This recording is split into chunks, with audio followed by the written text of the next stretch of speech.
Good morning, everyone. We'll give everyone a few minutes to get logged in.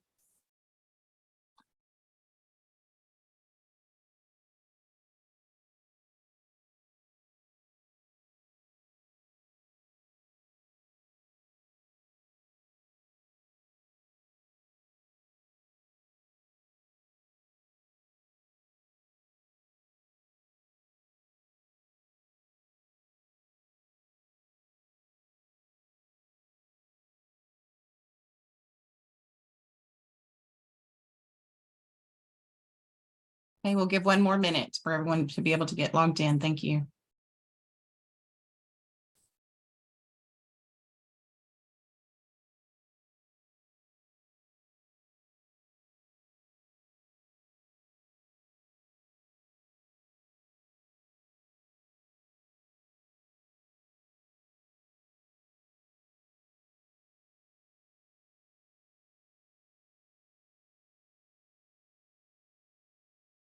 Okay. Good morning, everyone, and welcome. Thank you for joining us for the Motorola branded, Google branded, and Cisco branded with value added services, RFOs 574, 575, and 578.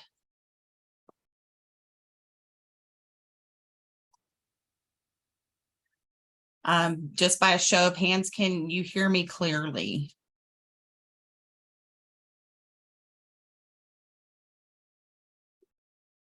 Any participants, if you can hear me, please raise your hand.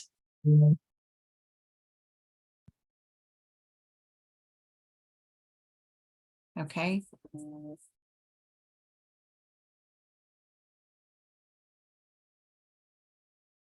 Thank you.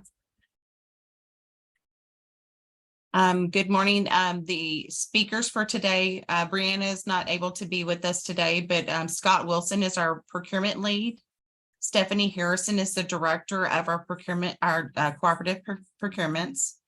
Marie Cohan is our statewide digital accessibility program manager, and I am Teresa Williamson, the hub program manager.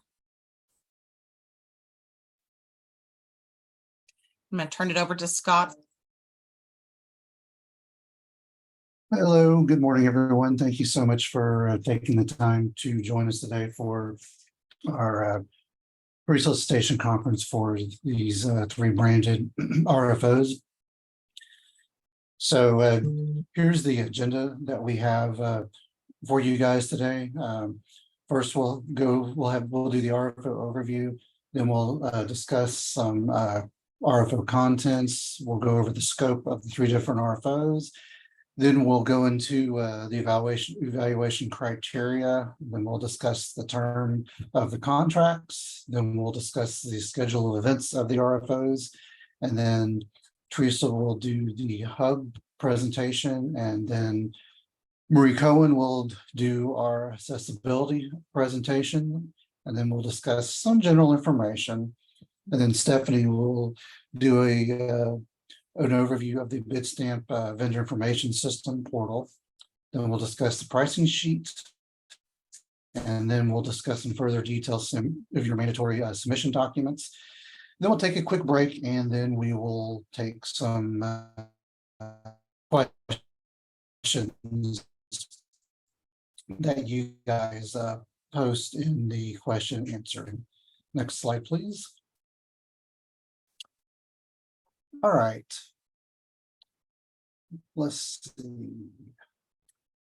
All right, so RFO overview. The objective of these requests for offers is to solicit responses from potential respondents to provide Motorola branded products and value-added services in RFO 574, Google branded products and value-added services in RFO 575, and then Cisco branded products and value-added services in RFO 578. And this is providing to customers acting by and through the Department of Information Resources. So RFO 574 Motorola branded, that is resoliciting the previous RFO DIR-CPO-TMP-575. And then RFO 575 Google branded, that is resoliciting DIR-CPO-TMP-575 11, and then so TMP-425. And please make note that DIR may make multiple awards from these three requests for offers. Next slide, please.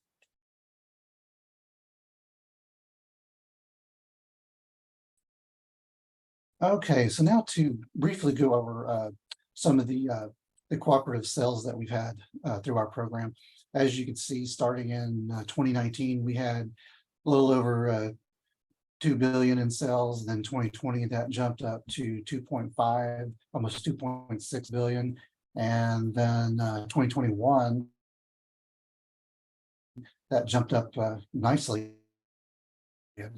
And then in fiscal year 2022, we had a little over 3 billion in combined sales for our co-op program. So as you can see, the demand for our contracts has been growing. And in terms of the different customer segments, looks like K through 12 has been coming in as some of our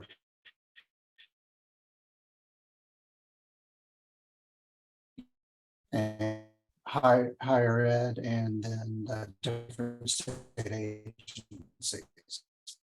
Now, in terms of sales associated with these Motorola branded products and value-added services, their previous RFO 14 billion, 2021, a little over 2 million. And then FY 2022 made a nice jump up to a little over 12 million. And then another nice jump in FY 2023 to 15.5 million, with a total combined sales of those fiscal years at a little 33.3. All right, next slide, please. Thank you. And then as far as the Google branded products and value-added services, RFO 411, the previous RFO, FY 2020, we had just over 6.8 million. And then FY 2021, we had 5.4 million. FY 2022, as you can see, we had 7.7, almost 7.8 million, with a total sales of this fiscal years at almost just shy of 20 million. And then as far as the Cisco branded products RFO, previous RFO 425, for FY 2019, we had 206 million, and then 257 million in 2020, 2021, 225 million. And then in 2022, we had 238 million, with a total combined sales of 928 million, and then some change. Next slide, please. All right, so we'll now go into and discuss further the RFO content documents. Next slide, please. All right, so for these three RFOs, 574, again, which is Motorola, and then 575, which is Google branded, and then 578, which is Cisco branded. All of these exhibits will be virtually the same. So for Exhibit A, that will be respondent information, and then Exhibit A1, those are where you will attach your exceptions to our standard terms and conditions. Exhibit B, respondent history and experience. Exhibit C, the contract marketing and support plan. The Exhibit D, the hub subcontracting plan. And then Exhibit E, the itemized pricing. Exhibit F, the reference forms. Next slide, please. And then moving on, Exhibit G, the respondent release of liability form. Exhibit H, the Edgar certification form. This is the policy driven for adoption for accessibility, also known as.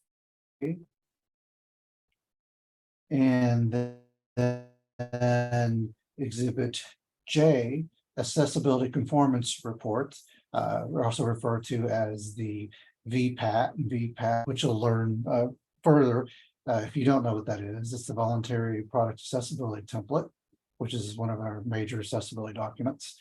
And then lastly, Exhibit K, the vendor accessibility development services information request, which is also one of our accessibility forms. Next slide, please.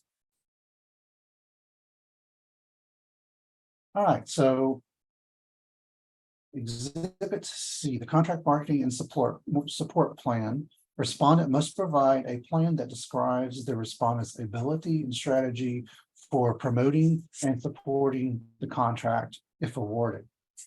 Exhibit D, the historically underutilized business form, also known as the HSP.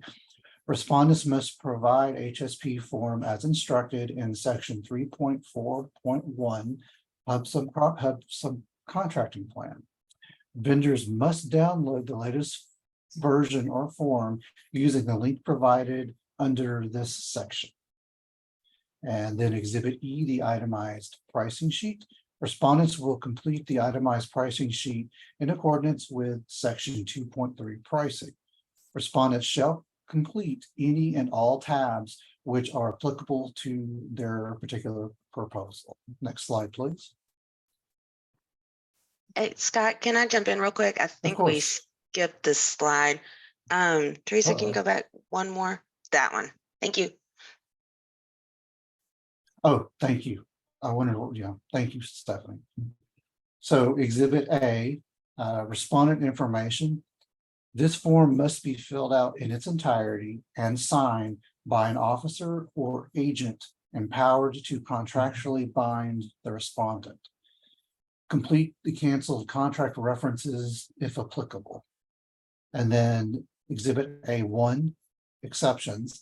Under Exhibit A, item number 13, respondent will indicate whether or not it has any exceptions. If yes, the respondent will fill out this form as instructed in Exhibit A, items 13A through 13G. And then Exhibit B, the respondent history and experience. Respondent must provide a detailed response to each question detailing the respondent's history and experience in providing the products and services they are proposing. Next slide, please. This is the one we had already gone over. Correct, thank you. All right. And then all right, thank you. All right, so Exhibit F, vendor references. Respondent must send the Exhibit F reference form to a minimum of 3 companies or government agencies. References must respond to DIR on the form provided by the due date in order to be considered for evaluation. Respondent may not submit the reference form directly to DIR. It must come from the company or reference that you have asked to provide that. And we ask that it be emailed, and the email address is located in the reference forms, particularly, applicable to each RFO. Exhibit G, respondent release of liability for references. This form is required for all canceled contracts and must be provided to DIR with respondent's proposal. Then Exhibit H, the Edgar certification form. Respondents must provide the Edgar certification form as requested in section 3.6.1 under federal requirements of the RFO. Next slide, please. All right, Exhibit I, the PDAA. So respondent must complete the policy-driven adoption for accessibility for vendor self-assessment. And then Exhibit J, the VPAT, which is the voluntary product accessibility template. This is used for product conformance with WCAG, and once completed is an accessibility conformance report, also known as an ARC or ACR. And ACR must be provided for each product offering. And then Exhibit K, the vendor accessibility development services information request, also known as the VATSIR. Respondent must provide a completed VATSIR for all proposed development services where they are applicable. Next slide, please. Okay, so now we're going to take a deeper dive into the RFO scope, and we will discuss each of the RFOs. So we have a little bit better, or you have a little bit better idea of what which RFO is requesting. Okay, so section 2.0 scope. DIR intends to contract with successful respondents to provide Motorola branded products and value-added services, and this is RFO 574, and then Google branded products and value-added services for RFO 575, and then finally Cisco branded products and value-added services for RFO 578. So it is the responsibility of the respondents to ensure the products and or services proposed are within the scope of these particular RFOs. Respondents may submit for products and value-added services in the following areas, but limited to, and this is section 2.1 products in RFO 574. So this includes the Motorola products. This includes the Motorola cell phones and related accessories, Motorola radios and related accessories, Motorola security and surveillance products, Motorola smart products or related services or accessories, and then Motorola tablets and related accessories. Next slide, please. Thank you. And then continuing with the scope from RFO 574, Motorola telephones and related accessories, Motorola modems, routers, and related accessories, and then software to support Motorola products, provided that the software may only be sold as part of a solution for a Motorola branded product or service and cannot be sold separately. And then this will also include Motorola accessories such as wearables, chargers, protective cases, headphones, and a stylus. And then section 2.1.2 in terms of services, this involves the Motorola product support. And then section 2.1.2.1, this is for Motorola services and the value-added services. In this case, value-added services are any related service that the respondent may perform as related to the products proposed in the RFO in section 2.1.1, which are the products. Value-added services include, but are not limited to, product installation, integration, maintenance and support, managed services, and product training. Next slide, please. And then section 2.1.3, third-party products. Third-party products may be proposed as an option and will be awarded at the discretion of DIR. Third-party products are those hardware, peripherals, accessories, and software manufactured or published by other manufacturers or publishers that may be used as an attachment or embedded within a Motorola branded or service product to create, enhance, or extend the functionality of a Motorola branded product, or to create, enhance, or extend the functionality of the authorized third-party product, which relies on a Motorola branded product platform to function. All third-party products must be sold as a part of a solution for a Motorola branded product or service and cannot be sold separately. No standalone third-party products will be allowed with this RFO. Any respondent offering third-party products must submit a description of those products and the related pricing on DIR's automated pricing form in the bid stamp VIS. Respondents may incorporate changes to their authorized third-party product offerings. However, any changes must be within the scope described in this section herein. Next slide, please. And then by listing a third-party manufacturer brand and proposing in proposing a discount percentage off MSRP, the respondent attests that it has authorization from the manufacturer to resell the product on a resulting DIR contract at any time prior to contract award and during the contract term. DIR may require a letter of authorization from the manufacturer stating that the respondent has the authorization to sell that manufacturer's product and or that the respondent has the certifications to provide the related services on a DIR contract. And then section 2.2, these are some exclusions or items that we consider out of scope for this RFO. So the following product and or services are not considered in scope for this RFO. These are related services only in terms of installation, maintenance, support, and training, without also providing an associated product and or service within scope. Custom application development services, deliverables-based information technology services, also known as our DBITS contracts, cloud broker services, cloud assessment services. Next slide, please.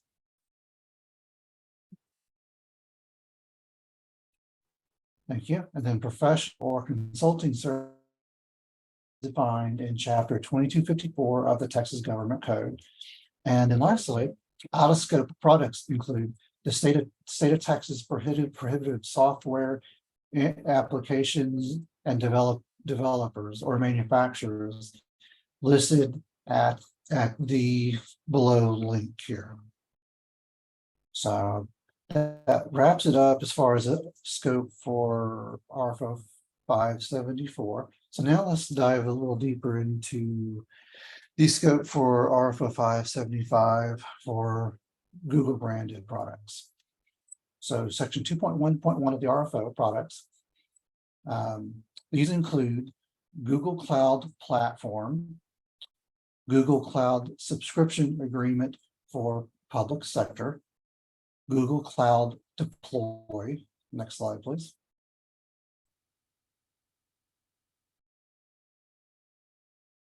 Thank you. And then Google Cloud Anthos, Google Cloud Contact Center AI, Google Cloud Document AI, Google Cloud Document AI Warehouse. Next slide, please. Thank you. Google Cloud Translation Hub, and then Google Cloud Vertex AI, Google Cloud Generative AI, Google Cloud App Sheet. Next slide, please.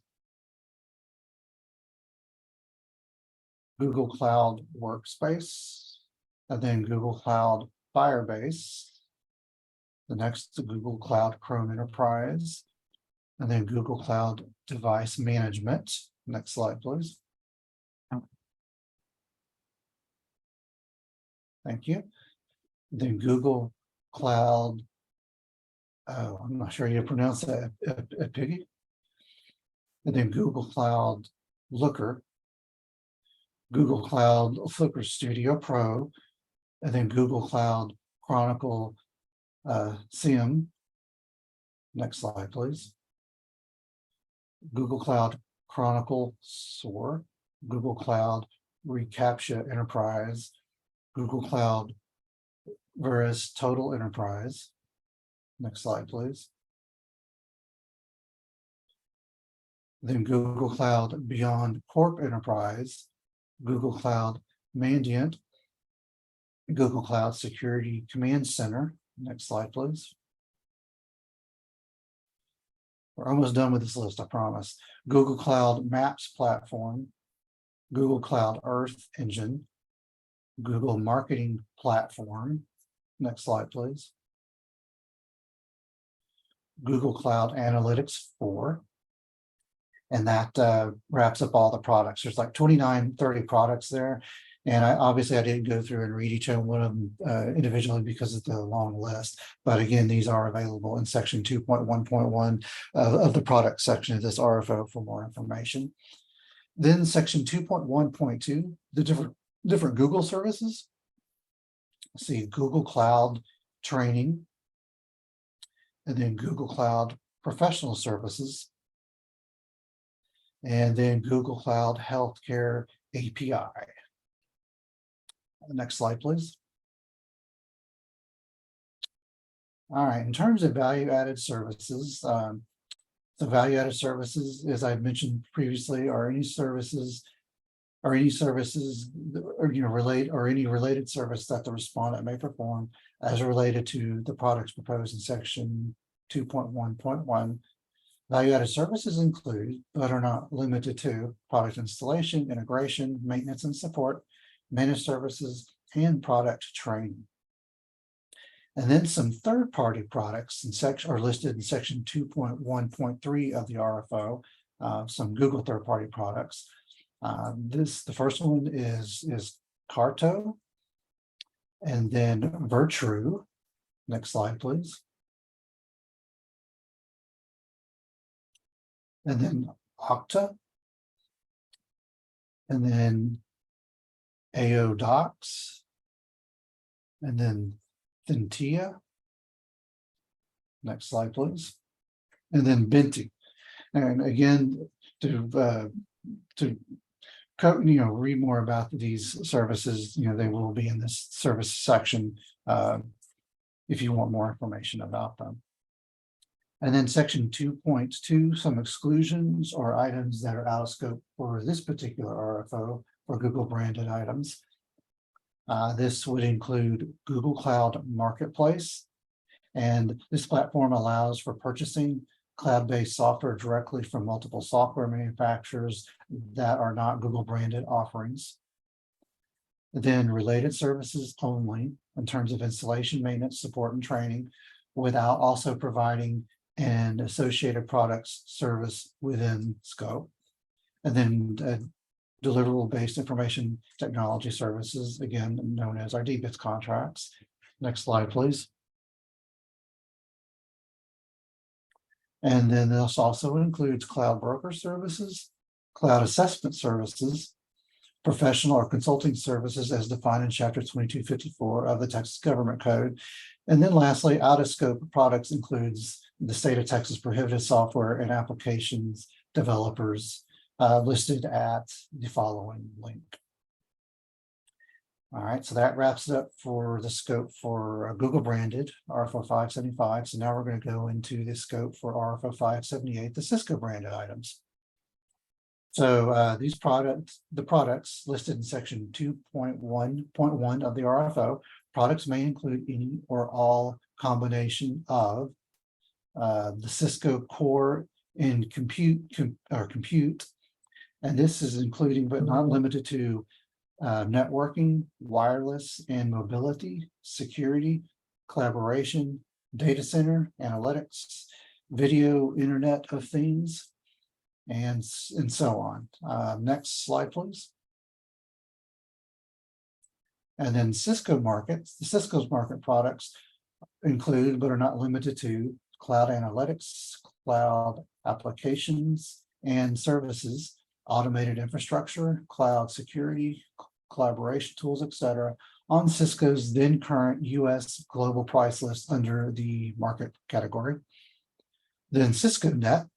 Cisco Net are products including but not limited to custom, limited, or restricted offers on Cisco's then current US global price list under the net category. And then some Cisco services that we are offering under or requesting under section 2.1.2. Cisco services may include the following and may be updated in accordance with the manufacturer's need to provide applicable services for Cisco branded products. These include technical support, support services, and survey and or design.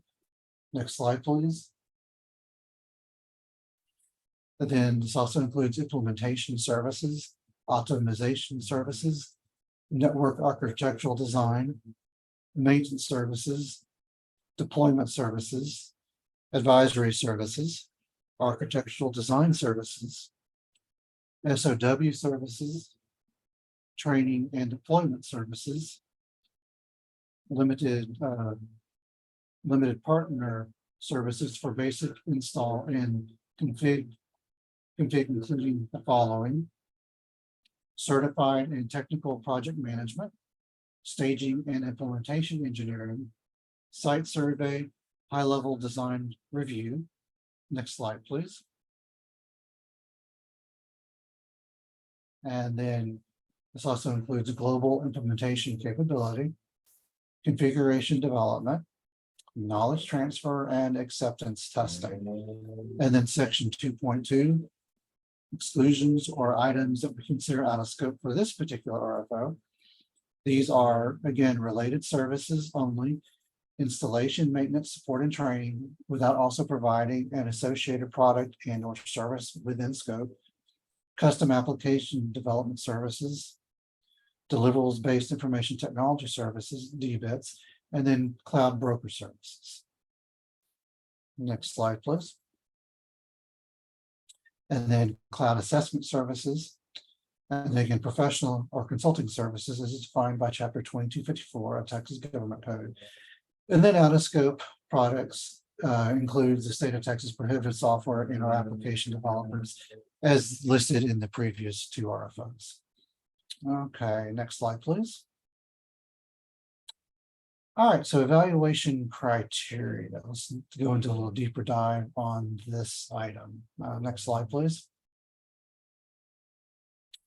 All right, so evaluation criteria. The items that will be on a pass-fail basis or are pass-fail criteria. That is the administrative review. And in that process, Exhibit A, the respondent history or respondent information, that form must be completed and signed. If it is not signed, your offer will be rejected. Completed PDAA self-assessment, ACRs and VATSIR when applicable. Hub subcontracting plan must also be completed and signed. And if this form isn't signed, like Exhibit A, your offer will be rejected. Then there will be a financial review. Respondents shall provide an accurate DUNS number online item number 3 of Exhibit A, respondent information. Respondents' financial stability as reported by Dun & Bradstreet. This is what we'll be checking in the financial review.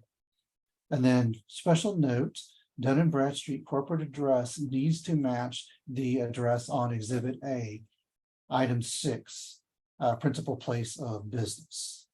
Next slide, please. So then RFO section 4.2.1, evaluation of responses. So incomplete response package will be rejected. The financial review and HSP review are on a pass-fail basis. Failure to provide a DUNS number may result in your response being disqualified. Only responses that receive a passing grade will proceed to the next evaluation phase. And then RFO section 4.2.2, weighted evaluation criteria. Exhibit B, the respondent history and experience, that is worth an overall weight of 30%. Exhibit C, the contract marketing and customer support plan, that has an overall weight of 30%. And then Exhibit E, the itemized pricing sheet, that has an overall weight of 40%. Next slide, please. All right, the contract. Let's go in a little bit deeper dive on the contract. Next slide, please.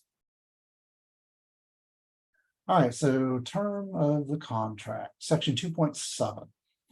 So DIR anticipates that the initial term of the contract will be up to 2 years with one optional 2-year renewal and one optional 1-year renewal, each a renewal term to be exercised by DIR at its discretion.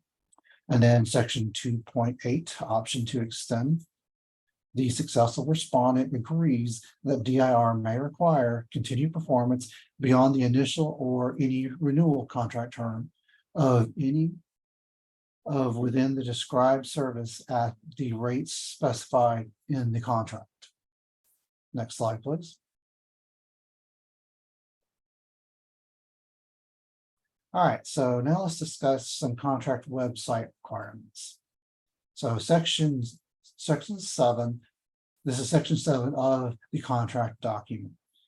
And it basically reads, in addition to the requirements listed in Appendix A, Section 7.2, internet access to the contract and pricing information, successful respondent shall include the following within its web page: a current price list or mechanism to obtain specific contract pricing, the MSRP or list price, or a DIR customer price, discount percentage off MSRP or list price, warranty policies, and return policies. And again, section 7.2 of Appendix A goes into more details about your website requirements. Next slide, please. So RFO schedule of events. Next slide, please. All right, so here is the overall solicitation schedule. So your RFOs 575 and 578. The words were published on 6/9, and RFO 574 Motorola was published 6/15. Obviously, the pre-proposal conference is being held today. And then some important milestone due dates. The deadline for submitting all RFO questions, that will be this coming Monday, June 26th at 5 p.m. That is a deadline. And then the deadline for submitting responses to these RFOs is August 1st at 2 p.m. And it's also the same time deadline for to receive respondent references. And again, August 1st at 2 p.m. The administrative review and evaluations and clarifications that will take place that will begin the next day following receiving your RFO response. And it's anticipated that that will take place between 8/2 and 8/31. And then the negotiations and awards are anticipated to begin September 1st. Now, please keep in mind, this is a tentative schedule and it does change. These dates, we make every effort, particularly on the admin review, and in terms of starting negotiations, we make every effort to hit these milestones, on or definitely before these listed dates. Next slide, please. All right, so Hub subcontracting plan. Teresa will discuss the HSP requirements with you in greater detail. Thank you, Scott. Good morning, everyone, and thanks for joining us. My name again is Teresa Williamson. I'm the Hub Program Manager. We are going to talk about your Hub subcontracting plan, or your HSP. It is a part of your bid response package. At the link displayed, that is the most current form available. So that's the form that you'll need to download. Okay. All respondents, Hub or non-Hub, are required to submit an HSP. Failure to submit a completed, signed HSP will cause your response to be rejected. Just a reminder that this is a pass or fail item. There are 3 ways to complete your HSP. You will either self-perform, meet or exceed the Hub goal and complete method A, or not meet the Hub goal and complete method B.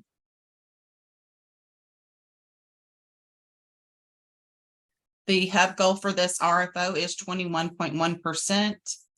If your proposed subcontracting meets or exceeds this 21.1% Hub goal, you'll complete method A. Be sure to identify all Hub and non-Hub vendors that you will be subcontracting with. Include the anticipated dollar amounts and the expected percentages. So when completing method A, you'll complete sections 1, 2, 4, and then the method A attachment A. Please remember to sign in your section 4. For method B, if you are going to subcontract below the Hub goal, you'll complete method B. Be sure to solicit a minimum of 3 hub certified companies and 2 minority trade organizations. You must allow them 7 working days to respond to you prior to the due date of this RFO. Please include your outreach with these entities with your HSP submission. So in completing method B, you'll complete sections 1, 2, 4, and the method B attachment B.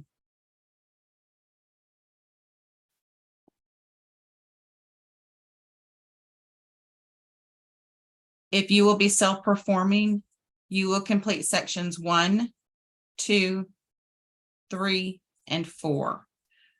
In your self-performing justification, you identify how your company will fulfill a contract with your own staff, equipment, and resources. Please do not say that you will subcontract in the future, or if you need to, please tell us how you plan to self-perform with your own resources.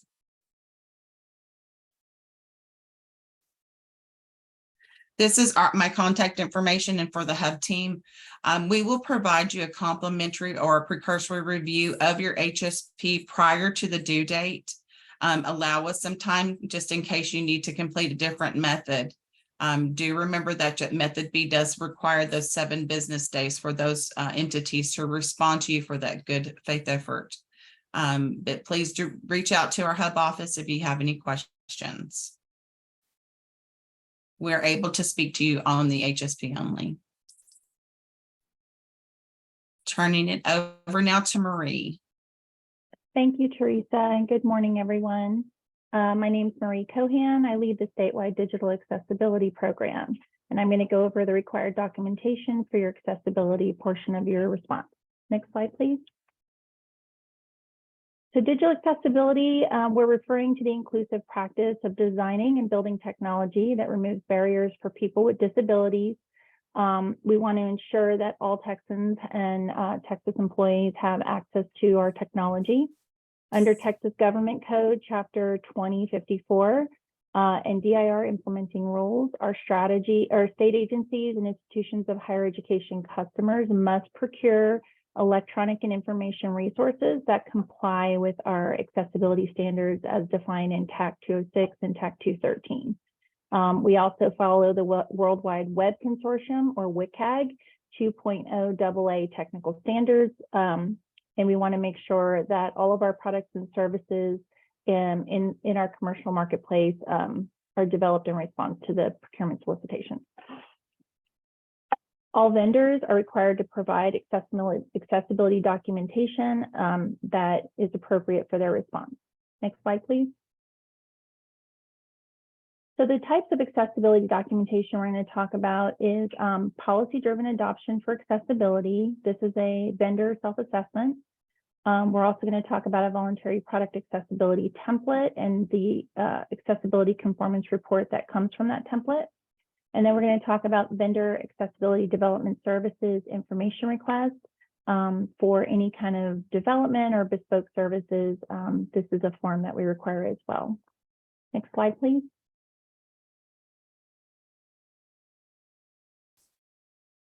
I'm going to jump over this one. So next slide, please. I think we have some repeat slides in here. Go ahead, next slide, please. Sorry about that, guys. Okay, so what we require this accessibility documentation, of course, to support our customers, which are state of Texas agencies and public institutions of higher education. They may come back to the vendor at some point in time and request updated documentation. The vendor is required to provide that documentation to them. They also have the discretion to require a higher WCAG standard, such as WCAG 2.0 AA, even though the state baseline is 2.0. That is allowed, so just be aware of that. State agencies are responsible for the final vetting of their procurement, so they will be, again, reaching out to you if they need updated documentation. And let's see, I think I've covered everything else. So go ahead, next slide, please. Let's talk about the policy-driven adoption for accessibility, or PDAA. This is a NACIO-sponsored document. It is being used throughout the United States. The purpose of this document is for the vendor organization to do a self-assessment of their accessibility practices within their organization. And the results of this document let us know where the organization is in their accessibility journey, how mature their accessibility practices are. This document is also very helpful for vendors in creating a roadmap to improve their accessibility journey. And so you'll answer the questions on this self-assessment that's included in your packet. You'll get a final score, and that final score will be used in the accessibility evaluation. Next slide, please. This is an example of the maturity matrix that the PDAA follows. So it has different components on it, such as what type of training do your employees get? What kind of business practices do you have? How do you incorporate accessibility into your HR practice, IT, procurement? Do you even have it incorporated there? And so on. And there's 3 levels of maturity. So we have like a launch stage where you're just getting started and you're considering how you can employ these practices in your organization. The next stage would be that you have some documented integrated practices throughout the organization. You're developing a culture that's accessibility mindful. And then the optimized column is you have a robust accessibility practice within your organization. Not only do you have documented and carried out policies and processes, but you also have training programs for your staff. You have a general culture of accessibility throughout the organization. So this is the different stages of the maturity matrix. And I also should mention that the PDAA is not specific to a product or service offering. This is an independent document and is strictly focused on the organizational journey. Next slide, please. So next we'll talk about the accessibility conformance report. Included in your packet is a voluntary product accessibility template.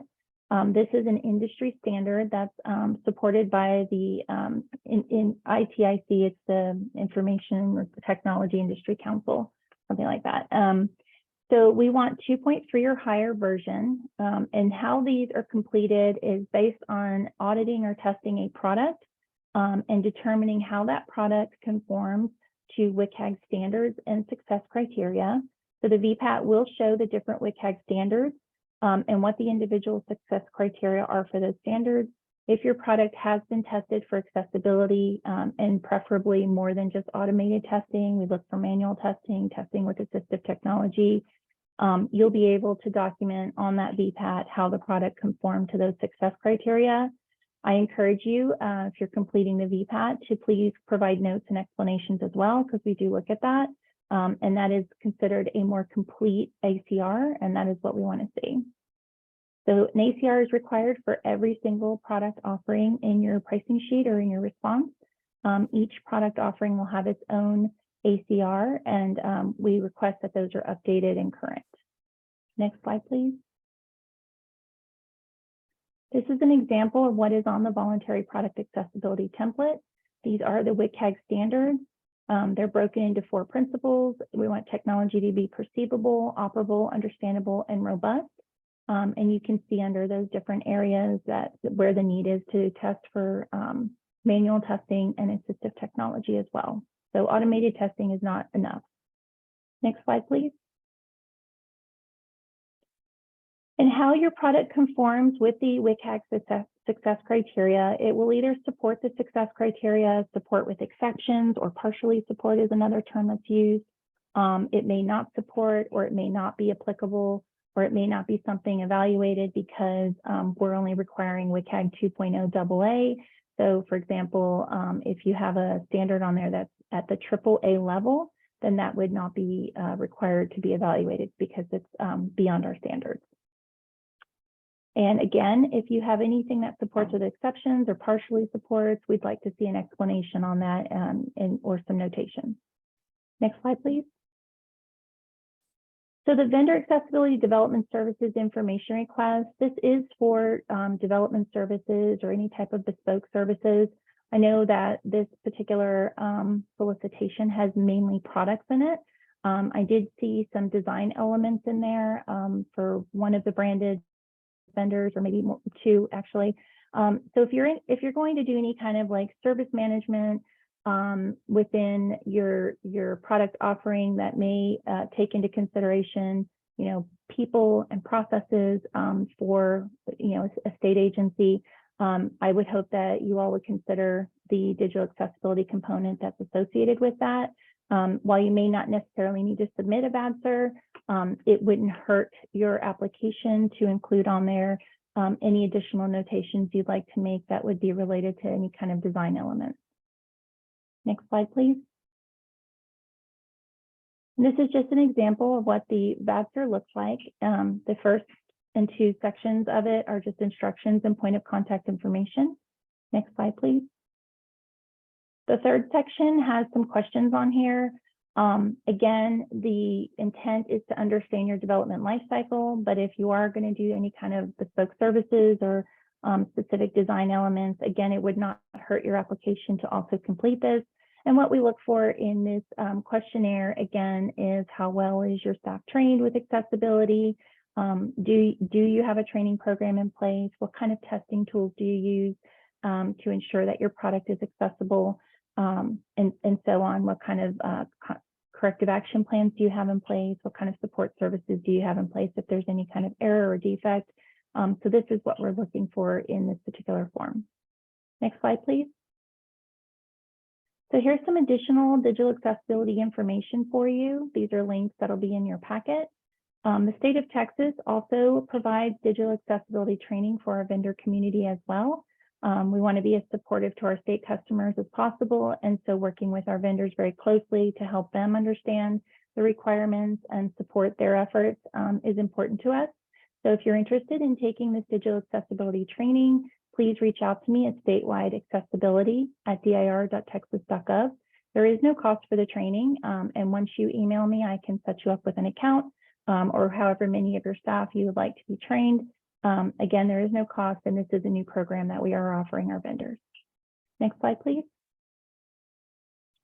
This is my contact information. If you do have accessibility questions related to the solicitation, I ask that you include Scott in all of your communications. And I will also include Scott when I respond. And again, if you're interested in signing up for our training program, you can do that by emailing me at statewide-accessibility@dir.texas.gov. Thank you so much, and I'll hand it off to Scott. All right, thanks, Maria. Appreciate that. So let's discuss some general information for a few moments. Next slide, please. All right, so please reference the RFO page number and section number when submitting questions. Webinar participants may submit questions electronically at any time during the webinar. Please use the question tab, as Teresa had mentioned at the beginning of the webinar. Questions answered today are unofficial until posted on ESBD in the form of an addendum. Please check the ESBD often for updates. And then all questions regarding this RFO must be submitted in writing through the Bitstamp Vendor Information System portal, also known as VIS. And again, the due date, as we discussed earlier for vendor questions, is June 26, 2023 at 5 p.m. Central Time. Next slide, please. All right, so some disqualification of offers, and some of these we had mentioned earlier, but let's go through them again because it is very important. Failure to sign respondent information form Exhibit A, failure to complete financial information DUNS number, or to provide that to us in Exhibit A, failure to complete and sign a historically underutilized business or hub subcontracting plan. Again, that must be signed as well. Failure to complete and submit Exhibit E, itemized pricing sheet. Failure to complete and submit Exhibit I. This is the PDAA, again, policy-driven adoption for accessibility. Failure to submit on or before their due date and time. And then contact, this is very important, contact with DIR employees regarding this RFO or other than the designated contacts. And then delivery of offers. Any vendor responding to this RFO must submit their response through the bid stamp vendor information system, also known as VIS. Next slide, please. All right, then respondents and all respondent representatives shall not attempt to discuss the contents of this RFO with any employees or representatives of DIR other than the designated contacts. Failure to observe this restriction may result in disqualification of any related response. Next slide, please. And then just an overview of the contact folks.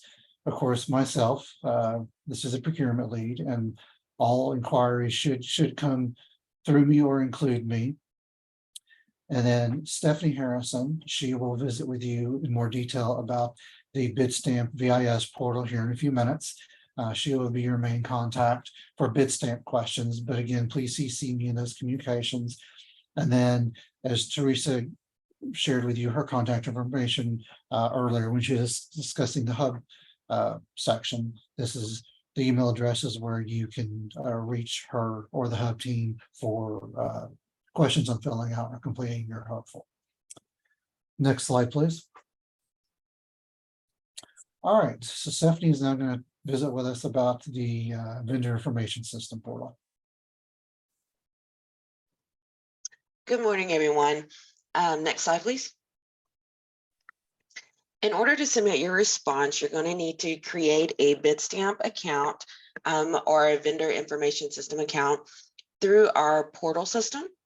This is an account that allows you to submit your bids and kind of follow the status of the bid submittal. It doesn't really do anything other than that. But in order to be a responsive respondent to that, you must set up your account. There is actually a online process for this, and there's a tutorial on how to set up your account. What I'm going to walk you through today is how to submit your response. So this is kind of going to assume you already have your Bidstamp account set up. The video on how to get your Bidstamp account set up is at the link at the very bottom of this slide. You all will receive a copy of these slides in an addendum, but you can also navigate to the DIR website, and I'll show you how to get there in order to set up your account. But please go watch the video on how to set up your account. Once that account is set up, then we will discuss, how you will submit your response.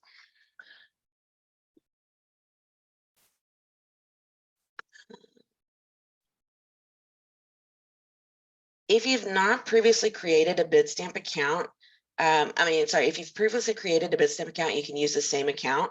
If you've not previously created a Bidstamp account or any of your account information has changed, such as your email, your business name, the point of contact, you'll need to create a new account. Please note that this is not an automatic approval process, and in at least 2 business days for the approval. So it's a manual approval process on our side. You will not get your credentials immediately for your Bidstamp account. Please plan accordingly. This means you cannot wait until the last minute to set up your Bidstamp account and then expect to also submit your response in that same day. It's just not going to happen. You'll want to set up that Bidstamp account early, have it ready, keep your credentials handy once you receive those, so then you can go in and set up that, submit your Bidstamp response as you go through. If you have not received your Bidstamp login credentials within 2 business days of requesting an account, you may contact Scott or myself to see the status of your Bidstamp account request. Next slide, please. Any person with disabilities who seek an accommodation under the American Disabilities Act in responding to the solicitation may contact DIR at the point of contact in section 3.1 of the solicitation. Please allow at least 5 business days for a response. Okay, next slide, please. How to navigate to the Bidstamp login page from DIR's home page. So you'll start at dir.texas.gov, and then you will go to Selling through DIR. Next slide. Once here, you'll go to Schedule Solicitation Opportunities tile. Next slide. And then on the schedule solicitation opportunities tile, there is a Bitstamp application process under the posting phase section. This is where you will either log in if you already have an account, or if you need to set up your account, you request the credentials for the Bitstamp access. Follow the appropriate one for your current situation. Next slide, please. After the account is enabled, you'll be able to go in and log into your account. Your vendor will be able to submit and manage RFO responses from the Bitstamp portal. Next slide. Once you've logged in, this is kind of what you'll see. You'll be able to go to My Account, Open Solicitations, or My Response if you have a response in progress or you've already submitted a response. The bottom three tiles actually take you out of Bitstamp and back out to the DIR website. So vendor information, about DIR, contact DIR, those are all tiles that take you back out to the main DIR website. Next slide, please. To get to the open solicitations, you'll select that tile. Next slide. This will show you all of the current solicitations that are available for submitting through DIR's vendor information system portal. For the appropriate RFO that you want to submit to, so if you're submitting for Google branded, Motorola, or Cisco, or if you're submitting for all three, you will need to select the appropriate RFO number and then complete your response. If you're submitting to one or more of these, you will need to repeat the process for each RFO that you're submitting to. Eligible respondents will be either manufacturers of the branded products or authorized resellers. If you are not an authorized reseller, meaning you have not already made an agreement with either Google, Cisco, or Motorola, or you are not one of the three manufacturers, you're actually not eligible to submit under this RFO. You would need to any of these RFOs, you would need to go to those specific manufacturers, get approval to be an authorized reseller for any of those manufacturers, and then you're eligible to submit. We will require that you have evidence that you are an authorized reseller whenever you submit your proposal. Once you have decided which RFO you're eligible to submit for and you're going to submit, you'll click on that RFO number. Next slide, please. Let's see, did we skip a slide? There we go. It'll take you to the creating a new response. We're going to talk about these buttons a little bit more on the next page, but here what you'll see is the start date of the posting, which means when the RFO is posted, the question and submission deadline. It'll have the date and the time those are due. All times are Central Time, including the date that the responses are due, the date that your reference checks are due, and the date that the questions are due. The vendor conference date will be on there. The RFO question deadline date will also be on there. And then the start date of the evaluation will be posted. You'll see in the middle that new fields, it says the status of the solicitation is posted for anything that you're currently in. The question button, we'll go over that in just a little bit detail, but you'll see the RFO questions that will display the questions that your agency submits in order to keep a log of that, but you won't be able to see all the questions that everybody else submits. Those will come out in an addendum. Next slide, please. Okay, so on that previous slide, we had several buttons.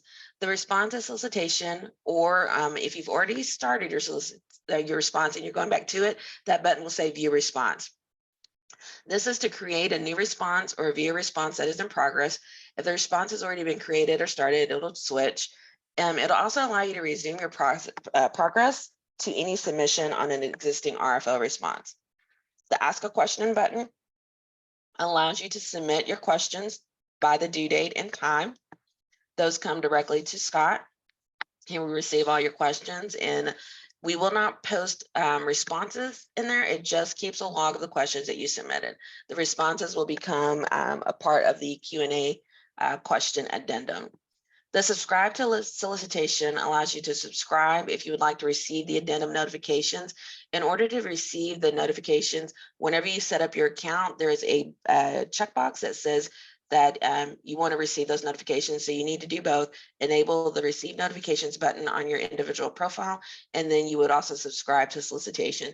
So the subscribe to solicitation allows us to send you push notifications out in the form of an email that'll let you know whenever we've posted addendums to that particular RFO.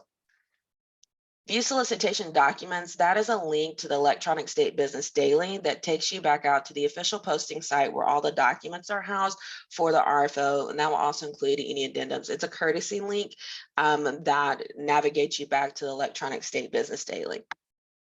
Next slide, please. This slide is a little bit hard to see, but I'm going to try to navigate through this one. So when you're in the respond to solicitation, there's several buttons in here, and these are all pretty important. So the delete, there's a submit, ask questions, create pricing form, and then add hubs of contracting form. So the delete button is it deletes everything that's been uploaded into the response to date. So if you are deleting all of your, like you realize you are submitting, you intended to submit for Motorola and you're actually uploading your Google documents into the Motorola or whatever, you want to get those out of there, you can delete and then load the correct documents. Once the response you've already submitted it, the only way to get those documents out of there is to withdraw, and that will withdraw your total submission. You can go in and resubmit after you withdraw, but you got to start the process all over. The submit button submits the response record and all associated information for consideration for a response to the RFO. The ask a question button is what we talked about earlier. You can submit the questions up until the submission deadline date and time, which is in the RFO schedule. The create a pricing form.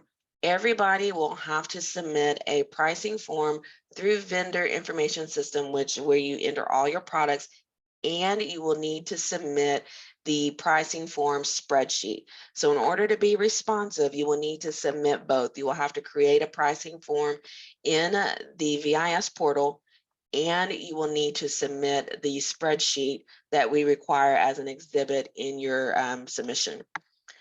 To upload your response documents, you will hit new and upload each document. We have it now to where there's a drop-down box where you can select the name of the document that it's associated with. So your exhibit A, you would select exhibit A in the drop-down box. When you're naming your actual file, it cannot be more than 80 characters that include spaces. And it cannot have special characters in it. So just alphanumeric, no more than 80. No space. If you're including spaces, it counts the space as a character. If you get an error, it's most likely because the name of your document is either too long, or you have a special character in there that is prohibited, like a number sign. That's a pretty popular one that people will put in their naming convention, but our system will not allow that to be accepted as a name of included in the name of a document. The vendor reference button is a courtesy option in vendor information system to send your reference forms to your customers for them to fill out and send back in as a part of the response for your submission. You do not have to use the button in the VIS portal. It's just a courtesy. It doesn't allow you to track whether or not your customer completed it and submitted it. It's just a push notification to send that reference form out to your customers. A lot of vendors opt to just download the reference form and email them out. Those have to come back from the customer, but directly back to DIR in accordance with the instruction on the reference form.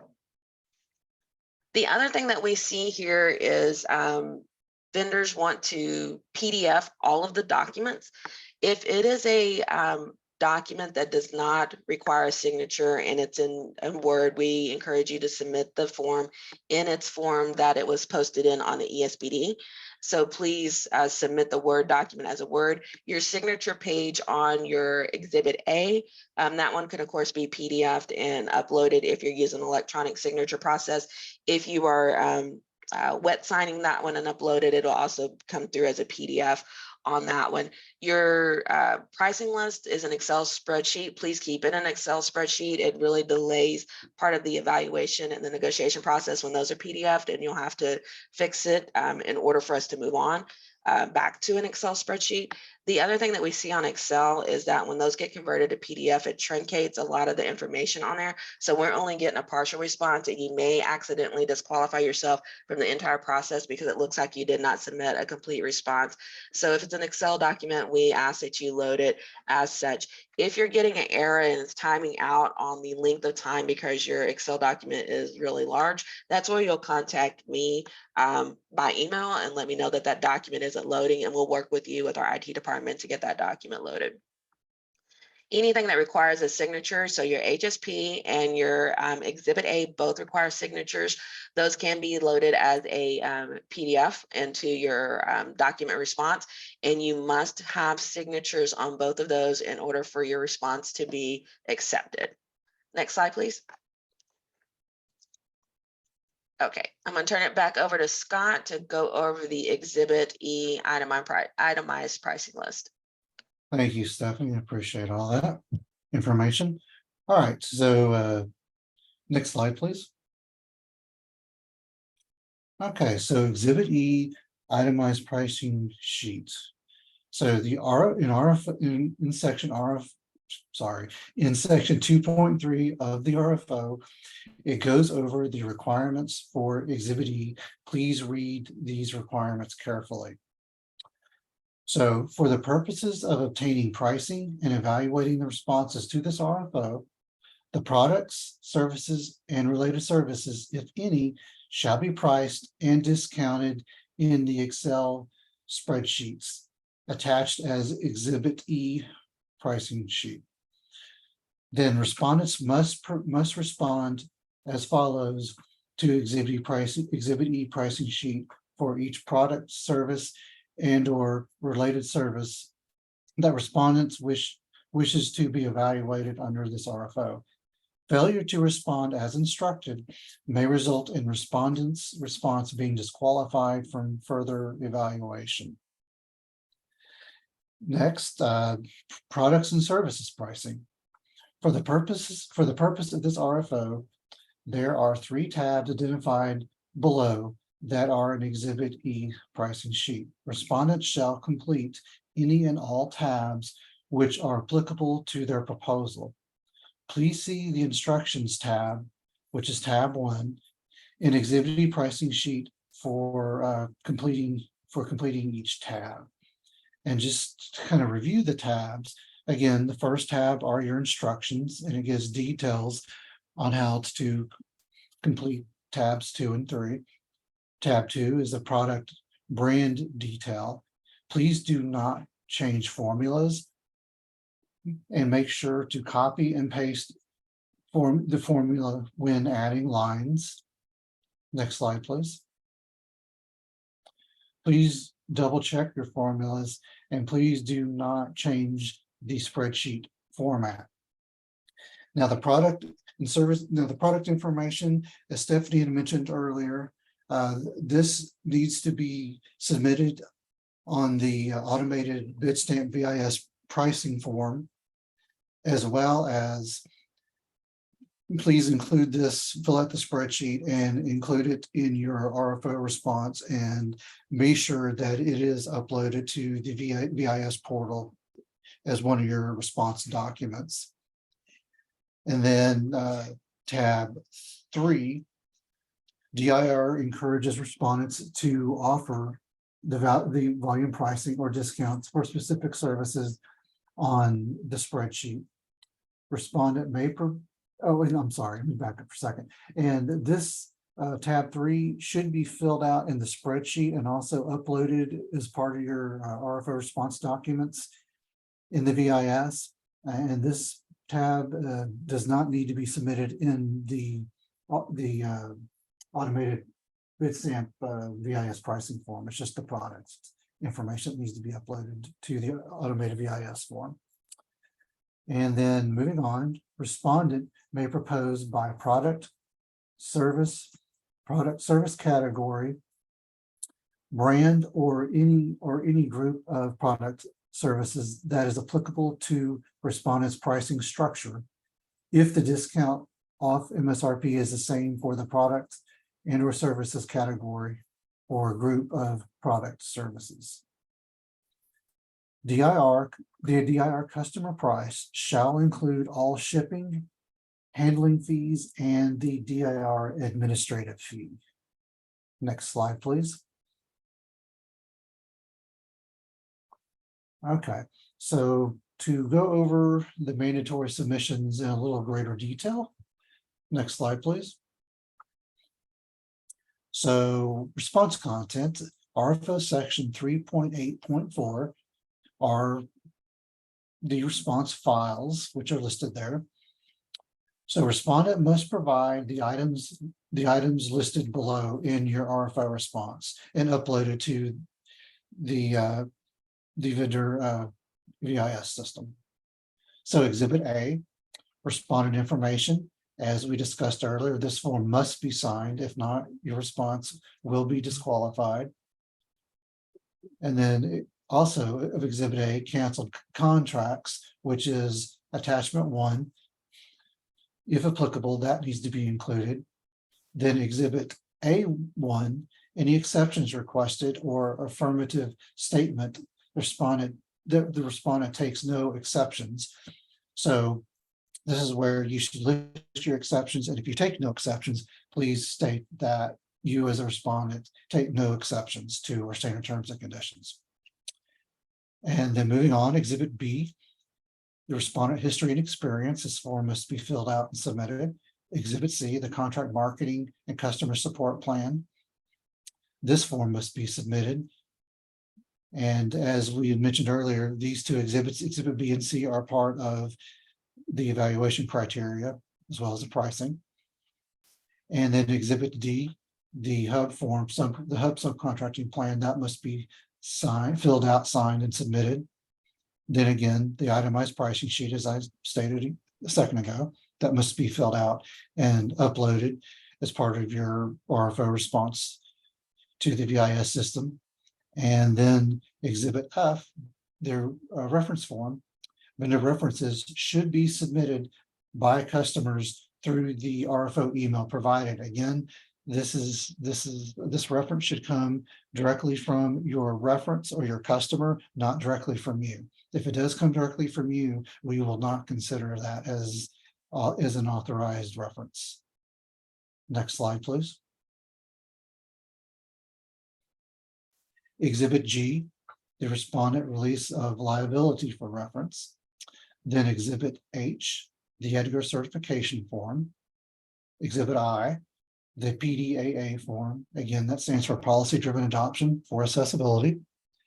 Then Exhibit J, the Accessibility Conformance Reports, known as ACRs. This is part of the VPAT. Exhibit K, the VADSEER, which again is the Vendor Accessibility Development Services Information Request, if applicable to your RFO response. And then the LOAs, the Manufacturer Letter of Authorization for all brands proposed, if applicable. And these letters must be signed by the manufacturer. And then, of course, any signed addenda to the RFO that we may release and upload to the ESPD during the course of these RFOs. And then lastly, please create price form and bid stamp from Exhibit E itemized price sheet. This is what we had mentioned earlier, is the products listed in the products tab, which is tab 2, will be included on the automated bid stamp VIS pricing form, as well as included and uploaded into the vendor VIS as part of your RFO response. Next slide, please. Okay, so rejection of responses. Section 3.9 of the RFO states, or the RFOs state the following. DIR has sole discretionary authority and reserves the right to reject any and all responses received as a result of this RFO. Responses that do not comply with the mandatory submission requirements may be rejected. In addition, DIR reserves a right to accept or reject in whole or in part any responses submitted and to waive minor technicalities when in the best interest of the state. Next slide, please. Okay, so we are going to take a 10-minute break, and then we will start answering questions. Please reference the RFO section number and page number when you submit your questions. Submissions, and again, reminder, questions answered today are unofficial until posted on ESPD in the form of addendum. And then you may submit additional questions after this webinar through the Bidstamp VIS, as Stephanie discussed earlier with you. So Teresa, what time would you like for us to come back? So we will come back at 10:31. And like Scott had said, all questions please be entered into the Q&A section.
Okay.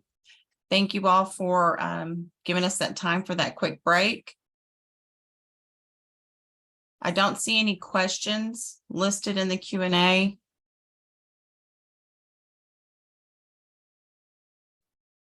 Scott, Yes, ma'am. We're ready Do you- to go ahead. I'm sorry. do you want to go ahead and continue? Sure, at this point, as you said, we don't see any questions, so I guess let's move on to the last part of this to, Okay. all right, thank you, Teresa. All right, so some important reminders. You ordinarily, or a lot of times we have questions, but if we do have questions and answer today, they are unofficial until posted on the ESBD in the form of addendum. Of course, we didn't have any questions.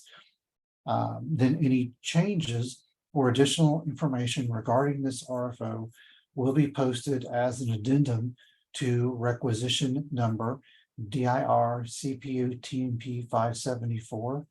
This is for Motorola.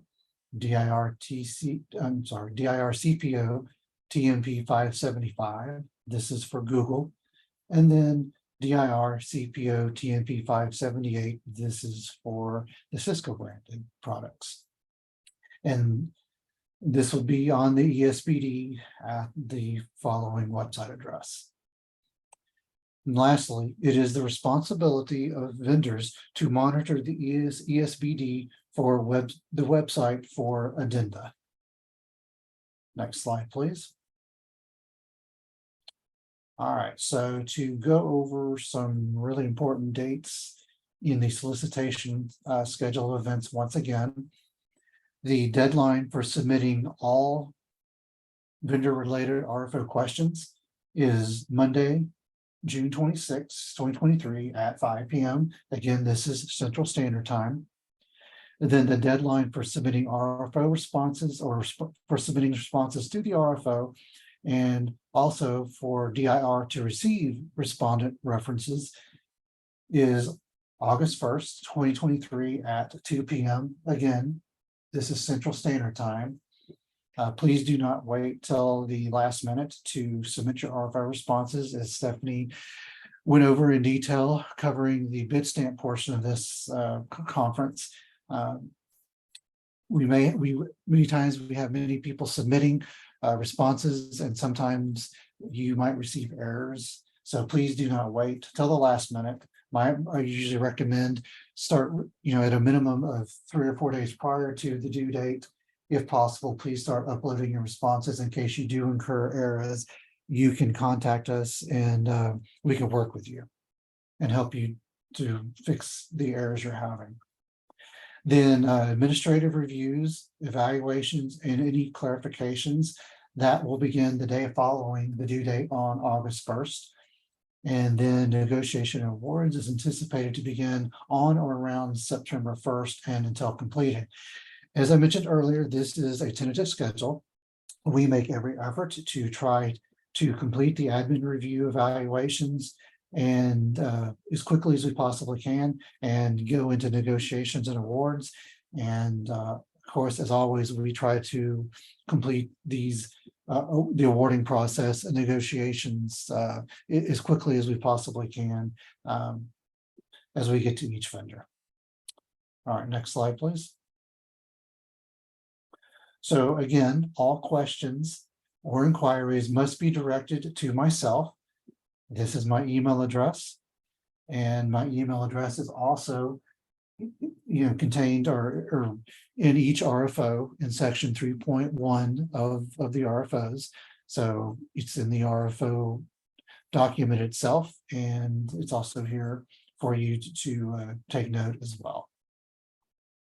Next slide, please. All right. Thank you for joining us today. Is there anything else, Stephanie, you would like to add? No, not at this time. Thank you Okay, everyone for attending.